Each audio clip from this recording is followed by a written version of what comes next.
नमस्कार दोस्तों, स्वागत करता हूं आप सभी का फिर से एक बार वैष्णवी एस्ट्रोलॉजी में।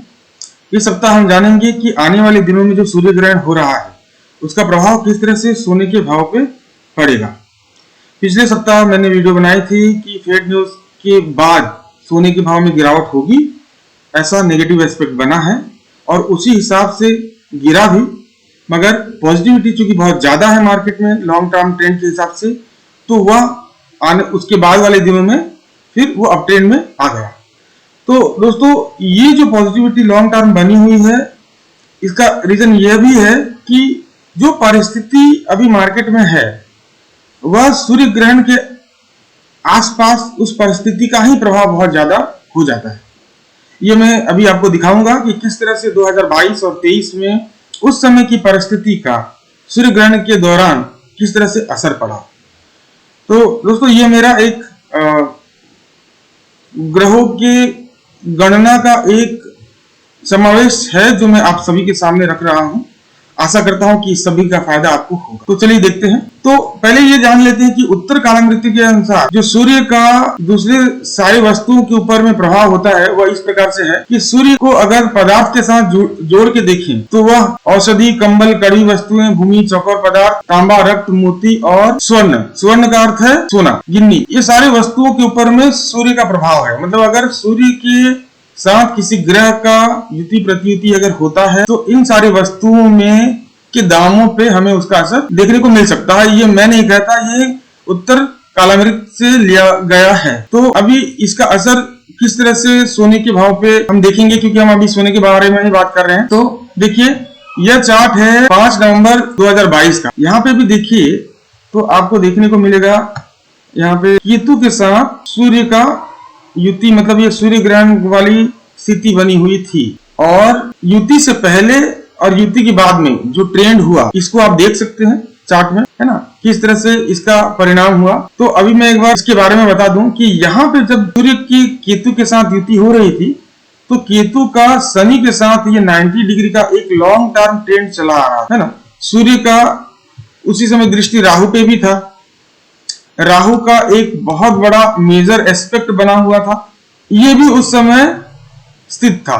तो ये देखिए, जब भी हर साल सूर्य ग्रहण होता है, मगर उस समय ग्रहण के समय राहु और केतु की जो स्थितियां होती हैं उसके हिसाब से दामों में फेरबदल होता है। अभी जब राहु और हर्षल की युति हुई तो सोना एक डाउन ट्रेंड में था पूरे 2022 अप्रैल से लेके अक्टूबर तक। अगर आप चार्ट में देखोगे तो ऐसे ही है। लेकिन जैसे ही राहु और हर्षल एक दूसरे से अलग होने लगे तो यहाँ पे आप देखोगे अक्टूबर 2 के बाद से अचानक से एक तेजी देखने को मिली। सूर्य उस समय केतु के साथ ये नवंबर में सूर्य ग्रहण की स्थिति पैदा की और जो अक्टूबर में स्थितियां बनी उसी को ही उसने एम्पलीफाई किया या बढ़ा दिया। अभी अगर मैं आपको दिखाऊं, यहाँ पे अगर हम देखें तो ये 2021 का चार्ट है, मैं 2022 के पास जाता हूं। तो ये देखिए, 2022 में जो यहाँ से सोना का भाव मार्च 9 के आसपास से गिरना चला, इसमें जो गिरावट हुई 22 सितंबर तक कंटिन्यू रही और यहाँ पे अचानक से 4 नवंबर के आसपास से सोने के भाव में तेजी देखने को मिली। मतलब पिछला जो भी ट्रेंड था ग्रहण के बाद वह ट्रेंड रिवर्स हो गया।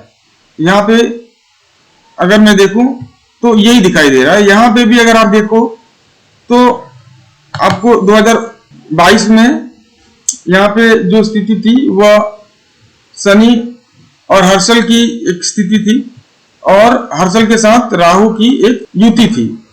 तो ये जो स्थितियां थी इसके हिसाब से यही पता चल रहा है कि यहाँ पे एक रिलीफ रैली सोने के रेट पे हमको दिखाई दी। जो 2022 नवंबर 5 को था वह यह था कि जो न्यूज आ रही थी अक्टूबर के महीने में ही, वह यह था कि अब शायद रेट इंक्रीज ना हो। इस प्रकार का एक पॉजिटिव सेंटिमेंट लोगों के बीच में क्रिएट हुआ ये सितंबर 27 के बाद, और वहीं से ट्रेंड रिवर्सल गोल्ड में हो गया, है ना। तो यह सेंटिमेंट क्यों क्रिएट हुआ? एक तो पहली बात है कि राहु और हर्षल के बीच की युति खत्म हो गई थी, ये दोनों एक दूसरे से अलग हो रहे थे, है ना। शनि के साथ भी जो हर्षल की जो सिचुएशन थी उसमें भी धीरे धीरे अब गिरावट हो रही थी, क्योंकि हर्षल दूर जा रहा था। शनि और हर्षल के बीच के जो 90 डिग्री का अंतर था वो कम हो रहा था। इसकी वजह से सोने के भाव में एक तेजी हमको देखने को मिली। उसी प्रकार 2023 में अगर मैं देखूं तो जब अक्टूबर 5 2023 के चार्ट को अगर आप देखेंगे, यहाँ पे मैं आपको दिखाना चाहता हूं कि ये जो अक्टूबर 5 2023 का चार्ट था, यहाँ पे भी आप देखिए कि सूर्य केतु की तरफ बढ़ रहा है, एक सूर्य ग्रहण की स्थिति बन रही है, मंगल भी केतु की तरफ बढ़ रहा है, और सोने के भाव में गिरावट बहुत ज्यादा उस समय देखने को मिल रही थी। आप देख सकते हैं चार्ट में, मैं आपको दिखा रहा हूँ यहाँ पे एक बार कि किस तरह से 2023 में ये स्थितियां बनी थी। तो यहाँ पे देखिए 2023 में जो स्थितियां बनी थी,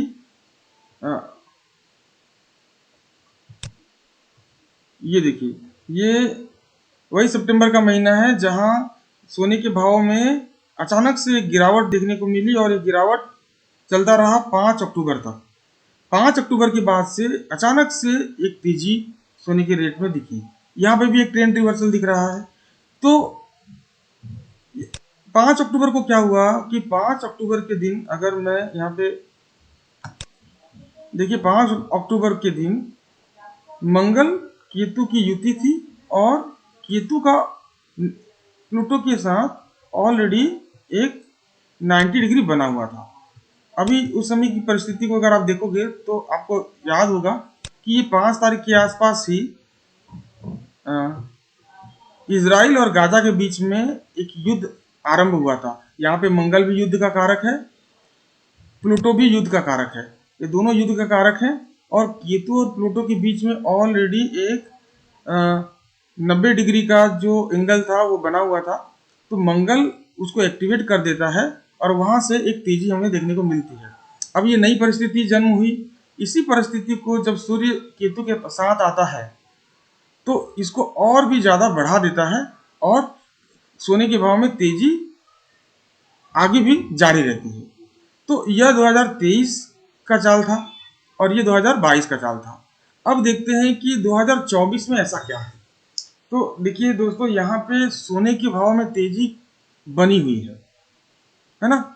अब इस परिस्थिति को अगर मैं ग्रहों के हिसाब से अगर जोड़ के देखूं तो मुझे लगता है कि यह स्थिति आने वाले दिनों में भी बनी रहेगी, ये तेजी का दौर चलता रहेगा। यह देखिए, यहाँ पे शनि और मंगल के बीच में एक त्रिकोणीय संबंध बनने जा रहा है। ये बहुत पॉजिटिव है, जो कि धीरे धीरे सोने के भाव को और ऊपर ही लेके जाएगा। उसके बाद यहाँ पे देखिए, सूर्य का केतु के साथ होना और सूर्य का राहु के ऊपर उसकी दृष्टि का होना, यह बताता है कि जो स्थिति बनी हुई है उसी को वो और ज्यादा एम्पलीफाई करेंगे। तो अभी तेजी का दौर बना हुआ है, तो तेजी का ही दौर जारी रहेगा, क्योंकि दूसरी परिस्थितियां भी ऐसी ही हैं जो कि तेजी की तरफ इशारा कर रही हैं। जो मंदी कारक दृष्टियां थी उनका असर हमें देखने को मिला नहीं, मंदी कारक दृष्टि का असर। यहाँ पे एक देखिए, ये जो मैंने चार्ट बनाया था 23 सितंबर का, यहाँ पे बुध और नेपच्यून के बीच में यह है 180 डिग्री या तो मंदी कारक दृष्टि देखने को मिल रही है। यहाँ पे बुध की दृष्टि पड़ रही है जो कि मंदी कारक है नेपच्यून के ऊपर में, मगर मंदी कारक दृष्टि का प्रभाव उतना ज्यादा हमें देखने को मिल नहीं रहा, क्योंकि जो दूसरी परिस्थितियां हैं जैसे कि रेट कट हुआ फेड का, तो यह रेट कट स्वाभाविक था, यह होना ही था, क्योंकि मंदी की तरफ अर्थव्यवस्था जा रही थी। तो ये जो स्वाभाविक बातें हैं वह असर कर रही हैं, और वह भी स्वाभाविक इसलिए था कि लॉन्ग टर्म ट्रेंड यही बता रहा था। अभी अगर शनि को देखें तो शनि की दृष्टि, शनि और नेपच्यून के बीच में आने वाले दिनों में एक युति होगी। देखिए, ये शनि है और ये नेपच्यून है ना, इसके बीच में एक युति होगी। अब नेपच्यून और राहु के बीच में भी एक युति की परिस्थिति बनी हुई है, नेपच्यून है और ये राहु, यहाँ पे देखिए 8 डिग्री का संबंध इनके बीच में है। ये धीरे धीरे 0 डिग्री होगा, मतलब ये लॉन्ग टर्म आने वाले दिनों में एक जो नई परिस्थिति का जन्म हो रहा है उसकी तरफ इशारा कर रही है, क्योंकि नेपच्यून इन्फ्लेशन का कारक है। नेपच्यून अभी मीन राशि पे है जो कि मंदी कारक राशि है। नेपच्यून को मंदी कारक ग्रह कहा जाता है। तो मंदी कारक ग्रह, मंदी कारक राशि, अब उसके साथ आ रहा है राहु, है ना। राहु नेपच्यून के साथ आ रहा है तो एक नई परिस्थितियां उसके हिसाब से जन्म लेने वाली है आने वाले दिनों में। तो क्या होगा इसका असर सोने के भाव पे अगर हम देखें तो फिलहाल कुछ दिनों के लिए तो यही दिख रहा है कि जो ट्रेंड बना हुआ है ऊपर का वो चलता रहेगा जब तक कि केतु और सूर्य का यह मिलन ना हो, है ना। तो यह चलता रहेगा, यह 1 तारीख तक अब ट्रेंड में रहेगा। 1 मिनट, ये जो ट्रेंड बना हुआ है यह ट्रेंड अक्टूबर 1 तारीख तक, जब सूर्य केतु को पार करेगा और बुध और सूर्य के बीच में भी यह युति कंप्लीट हो जाएगी। उसी समय चंद्रमा भी अपनी सहमति बुध और सूर्य के बीच जो युति है उसको दे रहा है, क्योंकि उस समय ये ग्रहण होने वाली है 3 तारीख को। तो यहाँ पे चंद्रमा आ जाएगा सूर्य बुध के साथ और चंद्रमा उस समय केतु के साथ भी होगा। तो यह सारी परिस्थितियां जो निकल के आ रही हैं वो यह बता रही हैं कि आने वाले दिनों में केतु, सूर्य, चंद्रमा और ये बुध का जो युति होगा यह बहुत इंपॉर्टेंट होने वाला है। तो यहाँ से क्या अपट्रेंड चालू रहेगी या फिर से रिवर्सल आ सकता है? तो जब तक ये युति ना हो तब तक तो ये अपट्रेंड ही रहेगा। हाँ, जैसा कि मैंने कहा अभी आपको, मगर ये इसकी जो हाई बननी चाहिए वह कहीं ना कहीं 1 तारीख के आसपास बननी चाहिए। 1 तारीख या 2 तारीख के सुबह इसका हाई बनना चाहिए सोने के भाव पे। उसके बाद से क्योंकि यह युति भी खत्म हो चुका होगा, मंगल और शनि के बीच का भी ये जो 120 डिग्री होगा वह कंप्लीट हो चुका होगा। तो जो पॉजिटिव एस्पेक्ट हैं वो कंप्लीट होते हुए दिखाई दे रहे हैं। तो वहां से एक प्रॉफिट बुकिंग नीचे की तरफ आएगी आने वाले दिनों में, मतलब 2 तारीख से या 3 तारीख से ये स्टार्ट हो सकती है और उसके बाद ये कुछ दिनों तक चलती रहेगी। तो फिलहाल मैं आप सभी के सामने यह 10 दिनों का जो ग्रहों के बीच में जो संबंध है उसका जो इम्पैक्ट होने वाला है वह मैं आपके सामने लेके आया था।